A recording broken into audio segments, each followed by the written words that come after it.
ইশরাক হোসেনের সমর্থকরা নগর ভবন জুড়ে আজকে সারাদিনই প্রতিবাদের বিভিন্ন আয়োজন করে। এর মধ্যে তারা স্থানীয় সরকার উপদেষ্টা আসিফ মাহমুদ সজীব ভুঁইয়ার পুষ্পোত্তলিকা এখানে পোড়ানোর কথা বলেছিল তারা, এবং ইতিমধ্যেই তারা বিভিন্ন স্লোগান দিচ্ছে এবং আমরা দেখতে পাচ্ছি সম্ভবত পুড়িয়ে ফেলবেন। হ্যাঁ, আগুন ধরিয়ে দেওয়া হয়েছে আসিফ মাহমুদ সজীব ভুঁইয়ার পুষ্পোত্তলিকা। মূলত তারা অভিযোগ করে বলছেন যে স্থানীয় সরকার বিভাগ এই ইশরাক জাহানকে তার যে শপথ, সে শপথের ন্যায্যতা ফিরিয়ে দিচ্ছে না, সে শপথ গ্রহণে তালবাহানা করছে এবং এ নিয়ে তারা বিভিন্ন স্লোগানও দিচ্ছে।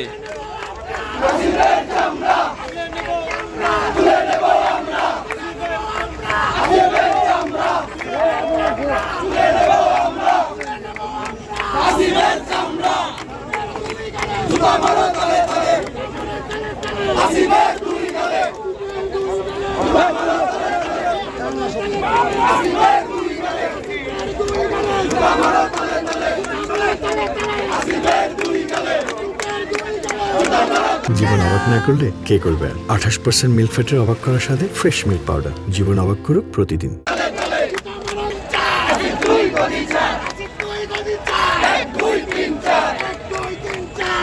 এবং আসিফের পদত্যাগের দাবিতে নেতাকর্মীরা বিভিন্ন স্লোগান দিচ্ছেন এবং বিভিন্ন জায়গাতেই তারা এই ধরনের বিভিন্ন প্রতিবাদ করছেন এবং তারা দাবি করছেন যে তার যে ন্যায্যতা দাবি পূরণ না হওয়াতে তারা আন্দোলন অব্যাহত রেখেছেন এবং যতদিন না পর্যন্ত তাদের এই দাবি পূরণ হবে না তারা এমন আন্দোলন তারা চালিয়ে যাবেন। এখানে আজকে ঢাকা সিটি যে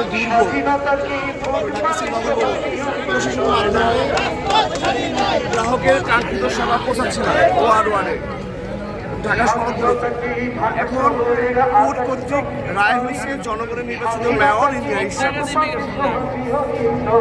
তারপরে হচ্ছে আমাদের নির্বাচন কমিশন গেজেট প্রকাশ করে।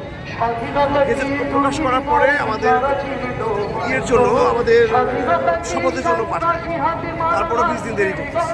কেন দেরি করতেছি সেটা আমরা ব্যাখ্যা চাই।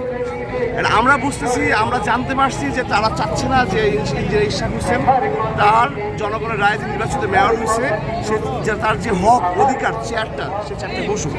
কারণ হচ্ছে তারা একটা এনসিপি নামে দল গঠন করছে। এর মধ্যে আবার সে নিজে আসিফ মাহমুদ নিজে সে নগর ভবনের উপরে অফিস করছে। অফিস করে এখন সে ছায়া মেয়র, মূলত সেই সব কিছু করতেছে, কন্ট্রোলিং নিয়ন্ত্রণ নগর ভবনে সব কিছু সে করতেছে। প্রশাসক জাস্ট নামে মাত্র দিয়ে রাখছে। এখন যদি ইন্দিরা ইশরাক হোসেনকে যদি দেওয়া হয় মেয়র, যদি শপথ করানো হয় মেয়র চেয়ারে বসে, তাহলে তার যে বিভিন্ন সুযোগ সুবিধা সে যেগুলো পাচ্ছে এখন বিভিন্ন তার ছেলে পেলে তাদের দলের নেতৃবৃন্দ বিভিন্ন দলের নাম তাদের ক্ষমতা অপব্যবহার করে যারা কাজ করবে না লুটপাট করতেছে, সেটা করতে পারবে না। এখন তারা এই লুটপাট করতে পারবে না জেনেই এখন তারা এই যে শপথ না হয় সেজন্য বিলম্ব বা বিভিন্ন প্রক্রিয়া। তাহলে আপনাদের পুরো অভিযোগটা স্থানীয় সরকার বিভাগের উপরে শুধু খালি পুরোপুরি। এবং কি আপনারা আসিফের পদত্যাগ দাবি করছেন? পদত্যাগ দাবি এবং সেটা করতে হবে, সময়ের ব্যাপার দেখেন।